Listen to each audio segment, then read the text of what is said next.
All right, thank you for joining us. It's Issues and Answers on Edo Broadcasting Service. I'm Josephine. Happy New Year. Yes, thank God we saw now the new year. A lot happened in 2022. A lot in the country, personally, in all areas.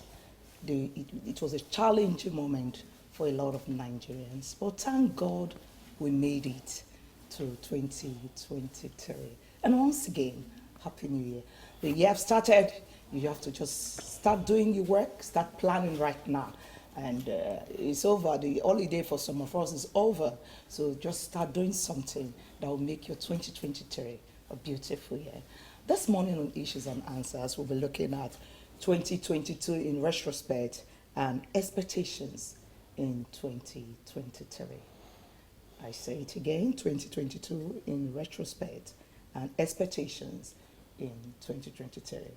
In every year, once a year comes forward, we just, a lot of plans, a lot of projects you want to do as individual, as a community, a society, a state, even the federal government. But we'll be looking at what are we expecting in 2022, and being the year of elections, and just a few months we'll be having our general elections, and a lot will be going on in the country. And just yesterday, the IMF, the head of the International Monetary Fund, has warned that a third of the global economy will be in recession this year. That's the projection this year. He said, Christina Georgieva said 2023 will be tougher than last year. For us Christians, we say, God forbid. But these are projections, and the International Monetary Fund is telling us right now, for those that are smart, this is the time for you to start planning and trying to do things that will mitigate the recession. Being that, according to her, she said the US, the EU, and China, their economies are very, very slow this time. And you know, when some countries cough, most of us will suffer from it. And she's just projecting. So Nigeria will just have to be smart. The state government have to be smart, and everybody have to be smart also. That's the projection from the International Monetary Fund for 2023. According to them, 2023 will be very tough. For us in 2022, because that's what we'll still look at it this morning. For us in 2022, it was a tough time. High exchange rate. You see the dollar going to $100 to almost 800 naira. Yes, as at 2022, we have the currency redesign. Some of us are yet to see the new currency because we are still seeing the old one. You have the currency redesign, high exchange rate, high cost of living. It was tough for a lot of persons. So this year, if IMF is saying that it will be tougher, but for us Christians, God forbid. I'm not going to be talking on it. We have some guests with us that will be talking to us. They are regular guests. We're still expecting the other one, but we have a public affairs commentator, a grassroots mobilizer. His wisdom, Edo. You're welcome this morning. Thank you very much, Jojo, for having me. Happy New Year, my viewers out there. You look good. Thank you. All right, 2022 as a nation, how did we fare from your own perspective? Oh, my God. All right. Once again, Happy New Year, every Nigerian listening to us this morning. I want to really say that 2022 was one year a lot of us were praying to actually end well and end quicker, so that at least we can round up this government. A lot of things happened in 2022.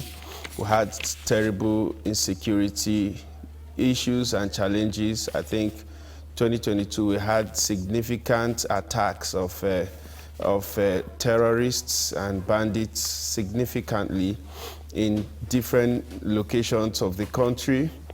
I think that was when we had the train attack in 2022. 2022, February, we had ASU strike. It kicked off 2022, and immediately that strike lasted for about 8 months. 2022, we had a whole lot of uprising. 2022, we had the exchange rate, always, going higher and higher. Dollar was crashing against, Naira was crashing against the dollar. And our economy, cost of living was actually going very high. And Nigerians were actually living up to it. We were really expecting things to improve, but at the same time, things were not improving. I want to say this, that no matter how you say, God forbid, in situations like this today, you're still buying fuel at rather 280 something. Some people buy 260 something.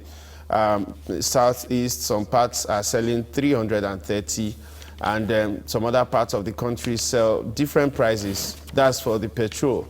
Now, diesel in Nigeria rose up from 200 and something up to 800. That's at the depot price. Currently, in our pump stations, you have close to 900 naira depot petrol, diesel, cost of diesel. And diesel is what our heavy-duty machines are using to be powered our hotels, our major stations like these TV stations. So that actually impacts on the costs of maybe having a hotel accommodation or having productions in Nigeria. And so many companies actually packed up in 2022. Honestly, so many companies withdrew significantly. So a lot of impact here and there. There was a time most embassies were actually panicking. We had security threats in the Federal Capital Territory. We had attack on the presidential convoy. We had series of kidnappings. We had villages ransacked. There was a documentary that was done by BBC where you have over 30,000 camps of terrorists in a particular state. So that actually happened, and most local governments as well, people ran here and there. We had lots of mass burials in 2022. I think we had an estimation of over 20 million children that were out of school in 2022. Children that are not in school in 2022 statistically.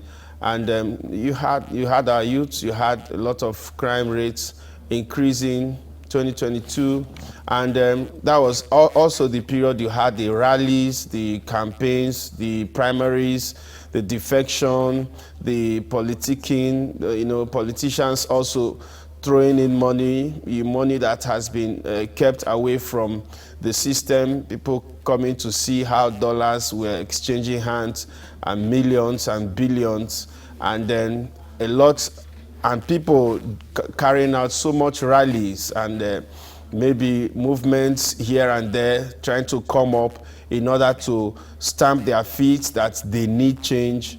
And all this happened in 2022. Why I have to recap all this is because most Nigerians have short memory. We easily forget. There were people who EFCC had to indict top politicians across the country. Accountant General, name them, both former governors, name them, even IG, the current IG for another indictment, So a whole lot actually went on 2022, but we were blessed with the new electoral act, 2021 electoral act that was signed into by the president 2022, which has been the prayer of a lot of civil society groups and a lot of Nigerians for there to be a new electoral act. Though that was the 7th time it was coming back to the presidency, for it has been undergoing review and review, adjustment and so on. All right, thank you. There was so much that happened in 2022. You have a good memory. Please, you can at least refresh our minds of what happened. Just joining us is a retired senior civil servant. He's into a lot of things. He's a marriage counselor also, and Mallam Bako, you're welcome this morning. Happy New Year, Josephine. Happy New Year. Why are you taking it from my mouth? I wanted to tell you Happy New Year first. You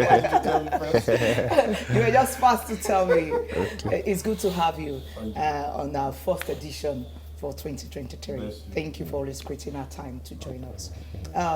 Wisdom Head has been telling us of all that happened, and if you're at home, you listening to us, you feel like crying because it was a challenging times for a lot of Nigerians. Mallam Bako, were there any good thing at all in 2022? He said one, the signing of the Electoral Act. What else happened apart from the challenges we had? Thank you, viewers at home. One small compliment of the season. Of course, that the fact that we are still alive is one good thing that we cannot take away from anything. That's good. We are alive. We are breathing the air of God. Outside that, within the government circle, we survive the heat. When I say survive the heat, you heard my brother Wisdom said there were so many attacks here and there. I think there were moves by government at various quarters, almost something close to community policing. They called them, they came in various names and were set up in various states to cushion the effect of the attacks of these hoodlums from different angles. That, to me, was one thing that, an emergency rescue situation that came up. Then we also have the fact that, the law protracted the strike between the government and ASUS was finally put to rest, whether good or bad, by court decision. Then our students who forgot that they were students really now found themselves in the four walls of the ivory tower. We also knew that at least in some states, it was not as bad as it were. Some states really had their people in mind. They dish out what we call palliative measures in terms of creating emergency situations for their people to be able to survive the heat that was coming from all angles, from the federal and from the state. Apart from that, I think apart from God's gifts, which of course are the major ones that we cannot dispute, if we say there were good things in the year 2022, they are limited to certain situations. So not as it were that as a country, there was effective management of resources to bring back to the right path the sufferings of the masses of this country. For me, I think this is my own your views. My views as far as Nigeria as a country is concerned. All right, let's talk about the currency redesign. Coming towards the end of the year, the thing came up, and most Nigerians, they are still like, what's going on, and they don't even know what their feet in this 2023. Wisdom Header, do you think that currency redesign at that time was appropriate? Well, the redesigning of the currency had a lot of connotations. The central bank wanted to secure the flow of currency, especially in circulation. They wanted to phase out the old currency, and they wanted to also control or checkmate the rate of, some of these currencies are being used by kidnappers who send money to them and all. So I believe there were a lot of intricacies that warranted the Central Bank of Nigeria to actually bring that into perspective. Within that short time. Within that short time, and but I want to say that that whether it has actually impacted, whether it has actually curtailed the level of insecurity is what is left for us to also look into. But the cost of that as well within that short period is also what we are still going to look into. It took a lot of billions for us to have currency redesign in Nigeria, and then to introduce the new currency into circulation in this country. So that actually is what we look into. And another aspect we look into is how come most other countries who also have insecurity challenges, whose currency are being used or is being used all over the world, are not bothered about redesigning their currency, and they are still moving. So that actually are things we look into: the policy, the concept, the mindset, the dimensions of operations of the current CBN governor, and how his policies, how his way of administration has really affected the Nigerian economy till date. Because I remember he was also instrumental to introducing the e-naira, which he did. After a while, we never heard of the impact of the e-naira again. E-naira, yeah, so the digital naira. And we were expecting the upgrade of that into making the naira maybe to have a digital, like a crypto or something, a cryptocurrency. So we also knew that there was ban on the forex trading.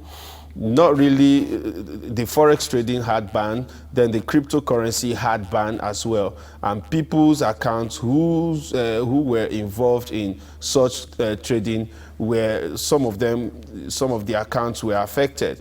We also remember that the Bureau de Change, they were banned in 2022. So so as to curtail the rate of crashing of the naira against the dollar, and maybe hoping that if these guys were banned, there would not be that upsurge using the naira, using the dollar to actually cripple the economy.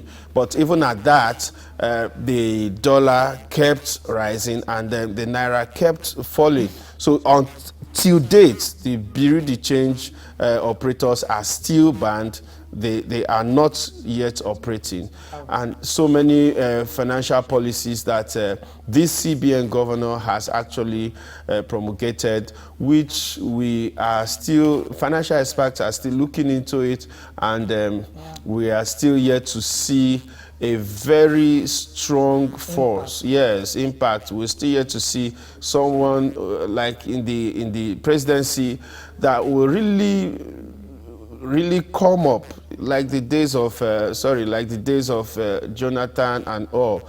You could see where maybe some governors, CBN governors, if they are not being changed, things like that. So, but we have actually seen him going from one policy to another that has affected some people in Nigeria, and yet he still maintained his position. So there are a lot of things to that concerning the withdrawal limit of withdrawal of cash. Yes, yes. That's that, and the National Assembly, they are trying to do something to increase the withdrawal of cash and other things. Okay, that's that. Let me come to Bako.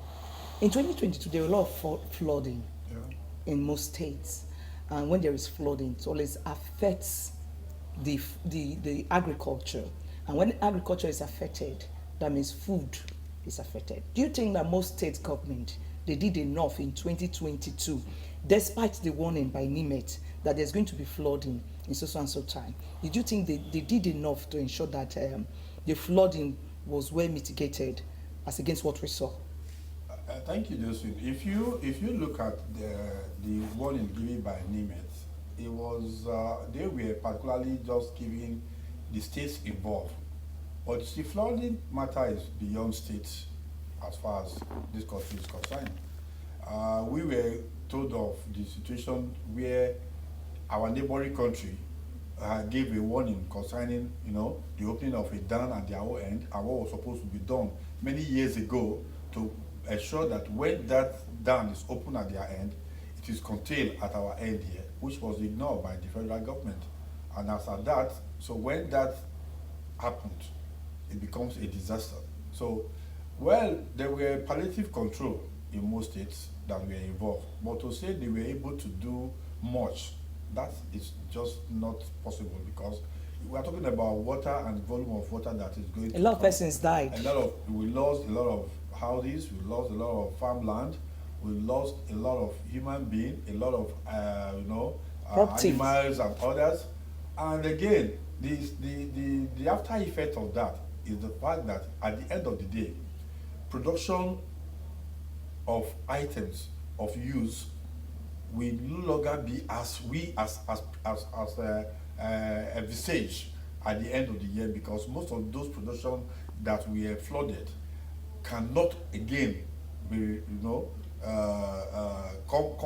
recultivated to become what you are expected at the end of the year as a farmer. So a lot of farmland we are affected, a lot of farmers were affected, and the after effect is that towards the end of the year, everybody will begin to feel the impact of So what they has didn't happened. do much concerning the Much. area of flooding. They tried, but I think that it was beyond what they could do.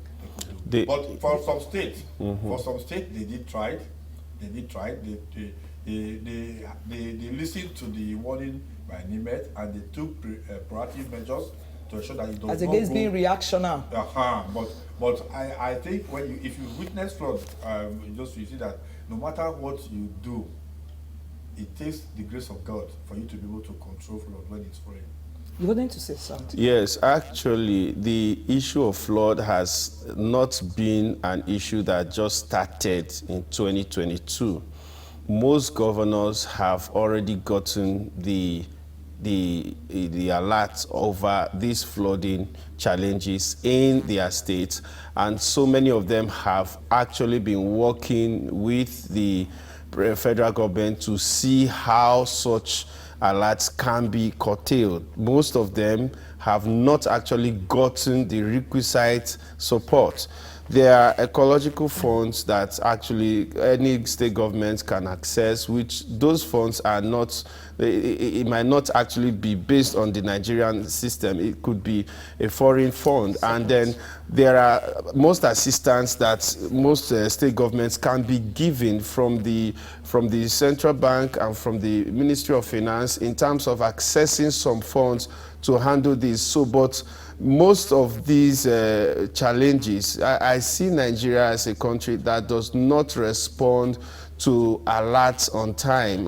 Like you said, someone is giving an information now that 2023 is going to be tougher, and we say God forbid. So I have seen Nigerians like that. We want to pray it out, want to bind and cast out flood, and then so many things. And and we are not developing. The ones that are using statistics, using forecast, and using different informations in order to manage their environment, they are fast developing than us. But we want to pray out flood, we want to pray out insecurity, we want to pray out inflation, we want to pray out a lot of challenges in the country. And whether you like it or not, if you check your phone today, you would have seen series of prophetic prayers that have been sent to you over the year. This year will be this year will be that, and this year will be this, you shall experience this, and so many wishes. We are used to that in Africa, we are used to that in Nigeria. But if you finish getting those wishes, please, Nigerians,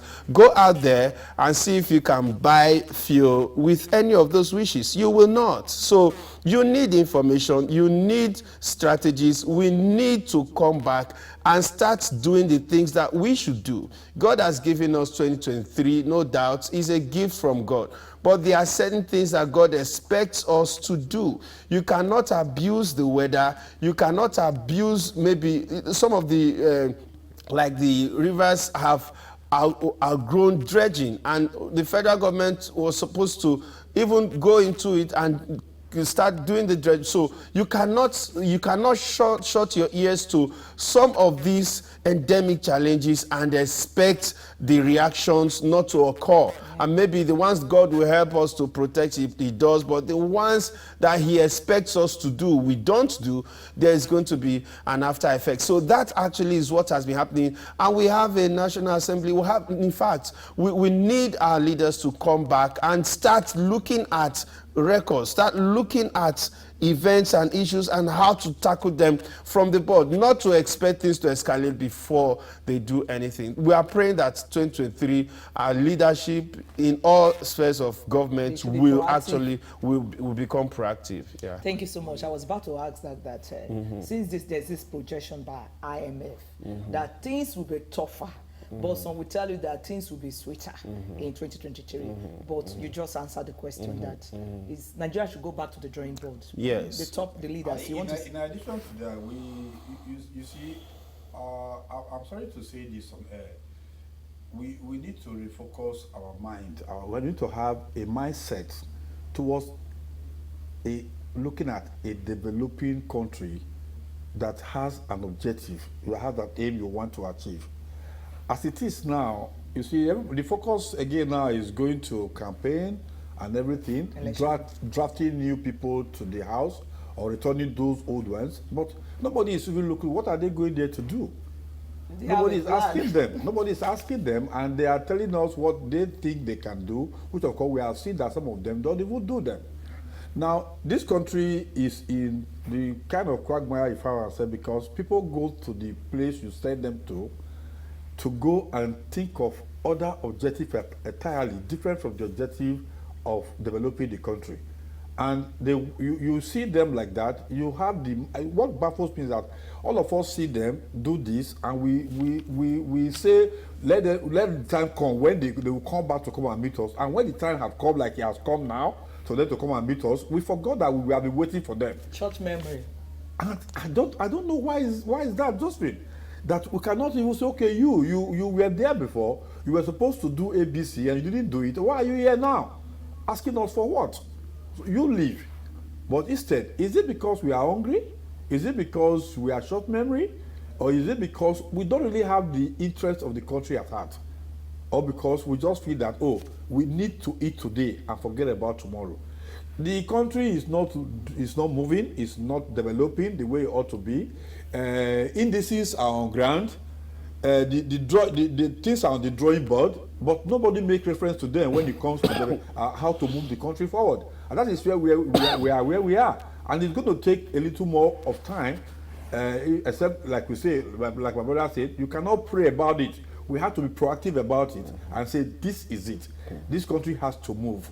And we cannot remain redundant the way we are now. All right. No angels will not come and do it for us. It is we who have to do that. All right, thank you so much. We've dwelt so much on 2022 about what happened in the country. And thank you, Wisdom Eda, for refreshing our memory for about those things. Because Nigeria, we are quick to forget things. Yes, and before you know, it keeps reoccurring and reoccurring. And none of us, we're getting younger, we're getting older. We just need a better Nigeria. But let's not dwell in 2023, Wisdom Eda. What do you expect government at all levels, individuals, to do in 2022? All right. I think this is a new year, and we are starting in a very good note. We are all calm, and then everyone is peaceful. Most people have traveled, and they'll be coming back very soon. So we want to remind us that despite this celebration, despite the Yuletide, despite the mood, the atmosphere, yes, we survived 2022. Happy New Year, we've entered 2023. Let's not forget that the same people who ran the country down are still existing, and a lot of people are absolutely ready to come back and continue from whatever they have started. And let's not forget as well that we have a responsibility. We've tried to wait on most leaders, but we've realized that the country is for all of us. So everyone, Nigerians, should remember this year we have the responsibility to change leadership, and it's very important. If there is anything we can take very seriously in this country, 2023, it should be the kind of people we are returning into leadership. That actually is the first and the most important challenge that Nigeria is having. Nigeria has leadership challenge. We have the natural resources. Whatever IMF says, Nigeria on her own can survive. We can have the best cost of living like we've been having before now. We can have a lot of things going on well with us because we have natural resources, we have arable lands, we have fertile lands, and we have the people. We have smart people in this country. We have enough workforce. Manpower is too much in this country. So, but what is the problem? We are always bringing the wrong persons to pilot the affairs of this country. Just one man in charge of the country, or one man in charge of the state, or one man in charge of your local government, or one man at the National Assembly or at the State House of Assembly is enough to drag your destiny, to drag the educational system, to drag the agricultural system, to drag the power sector, to drag infrastructures, to drag even the petroleum sector. Everything, just one person that is wrong can twist every of our expectation. We have potentials, we have talents, we have a lot of gifts in this country, but those gifts are not manifesting because we have the wrong people driving the right people. So this is the time we have to change the trajectory, improve on the quality of people we expose into leadership.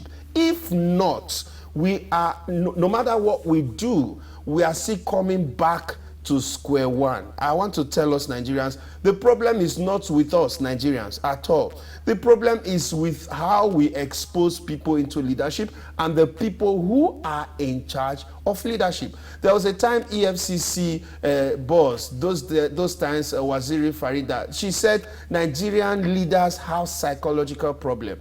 She said, because I don't imagine how somebody could stock up billions of dollars in foreign accounts and be managing a difficult economy and environment with the poor masses in Nigeria.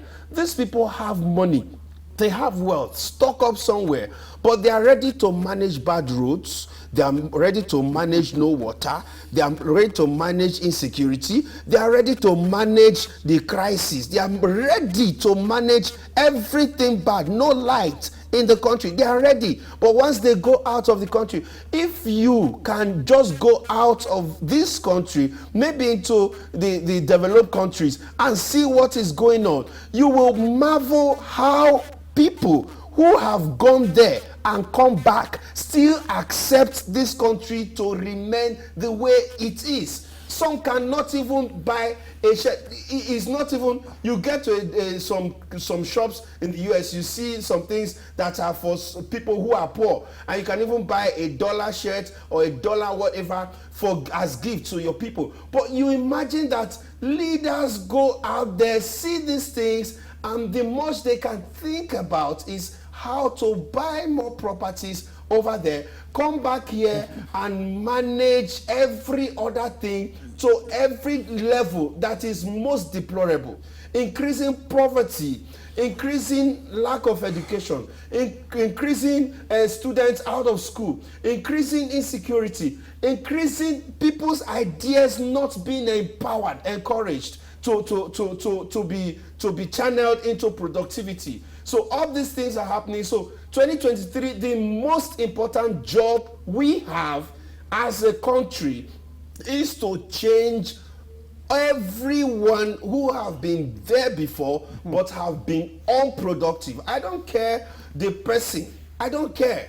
I see so many things happening in our environment today and I weep. Sometimes close to most people, and it beats my imagination. It's so pathetic.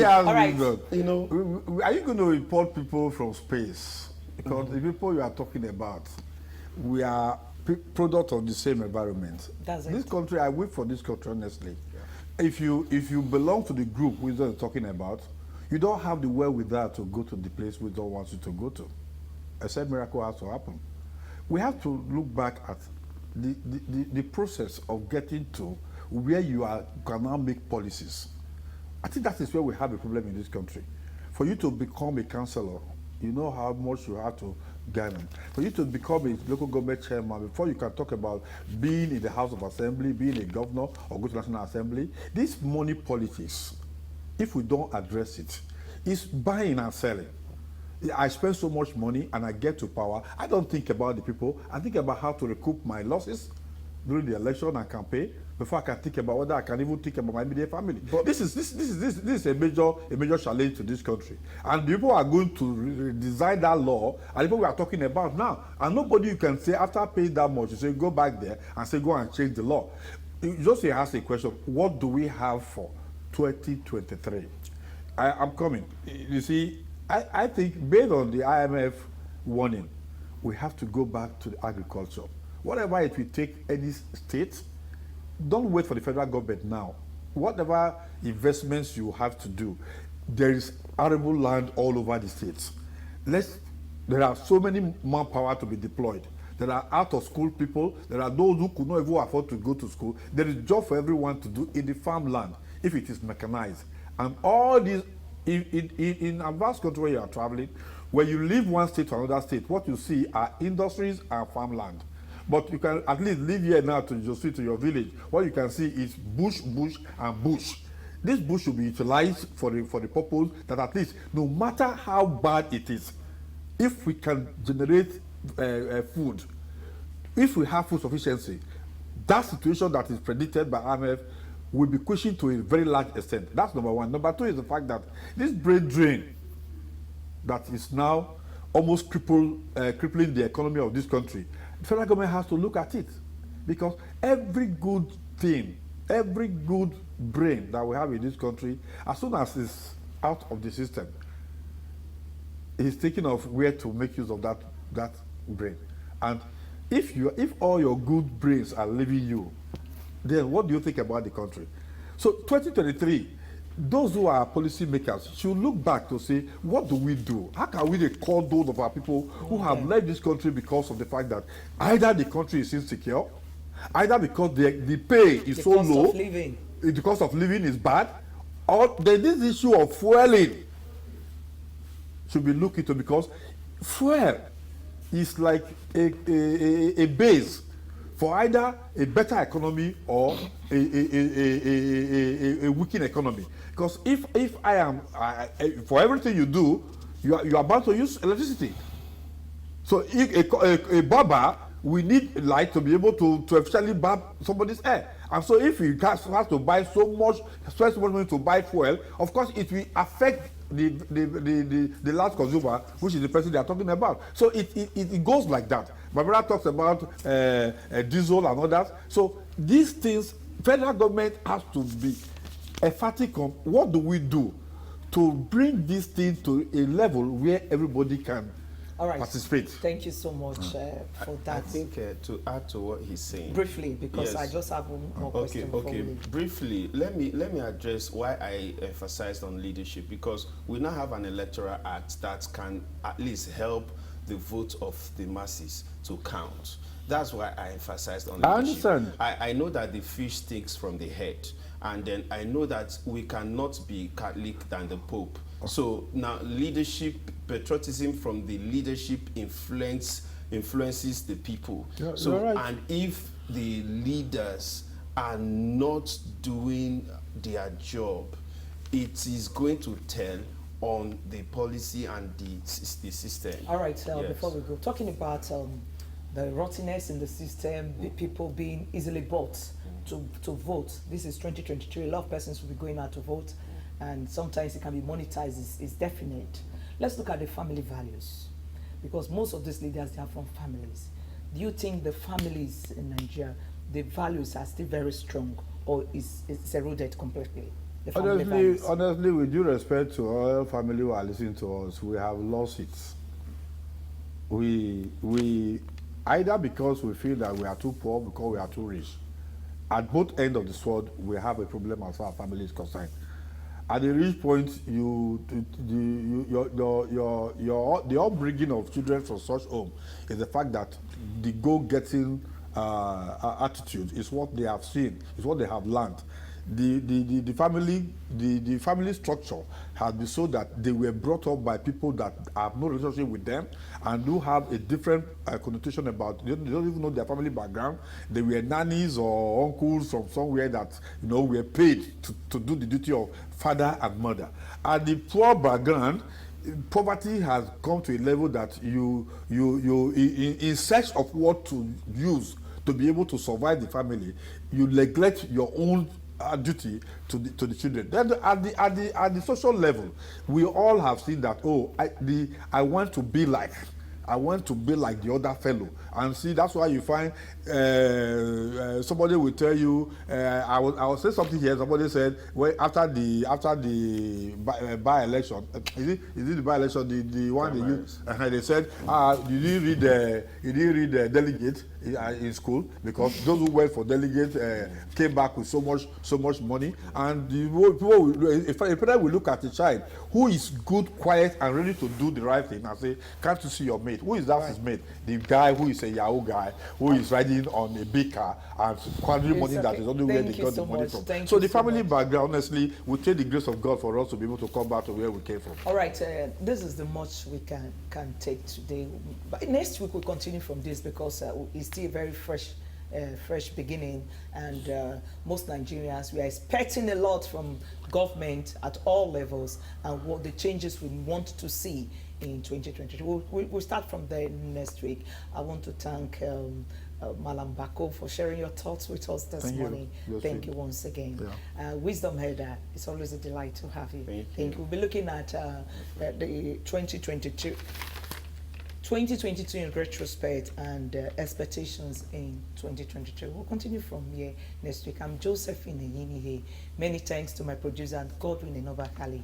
Do have a good day and Happy New Year.